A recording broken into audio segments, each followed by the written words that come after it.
България е многократен световен шампион по смъртност от сърдечно-съдови болести. 7 от 10 българи загиват от сърдечно-съдови проблеми. Има решение. Не е генетично.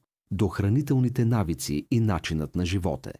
Сърдечно-съдовите заболявания, СССЗ, са широк термин, обхващащ лоши състояния на сърцето и кръвоносните съдове, като хипертония, атеросклероза, сърдечен удар, мозъчен удар и други, които са водеща причина за смърт в България и света, често причинени от рискови фактори като тютюнопушене, лошо хранене, липса на движение, употреба на алкохол и високи нива на холестерол и кръвно налягане, но могат да бъдат предотвратени чрез здравословен начин на живот и редовни прегледи.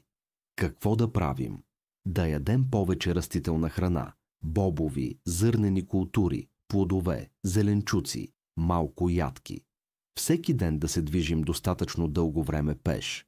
Да използваме малко и само нерафинирани ненаситени мазнини, като слънчогледов шарлан или зехтин, но само за студени ястия, салати, студени предястия и стинали супи, защото при затопляне се получават трансмазнини, които са по-вредни дори от наситените мазнини и запушват артериите, снабдяващи всички наши органи – сърце, мозък, черен дроб, бъбреци, бели дробове, черва, с кръв и следователно хранителни вещества.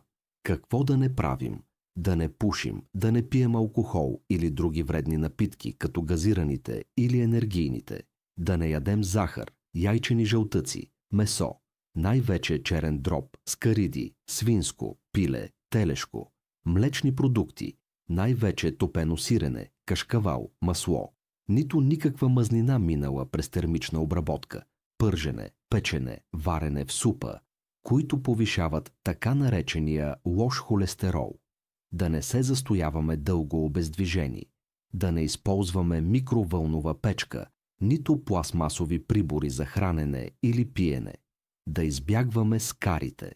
При печене на скара мазнината от месото пада върху въглените и се превръща в нитрозамини или полициклични въглеводороди, които са канцерогенни и за сравнение се съдържат предимно в тютюневия дим. Изпаренията попиват в месото при обръщане и от двете страни.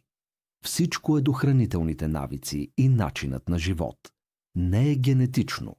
Хранителни добавки от аптеката не помагат, а операциите са рискови, временно потискат проблема, но никога не го решават, ако няма промяна на навиците.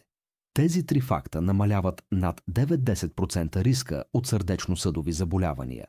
Първо, нивото на общия холестерол в кръвта трябва да бъде 3,8. Второ, ЛДЛ, лошият холестерол, да е под 1,9. Трето, триглицеридите трябва да бъдат под 1,15.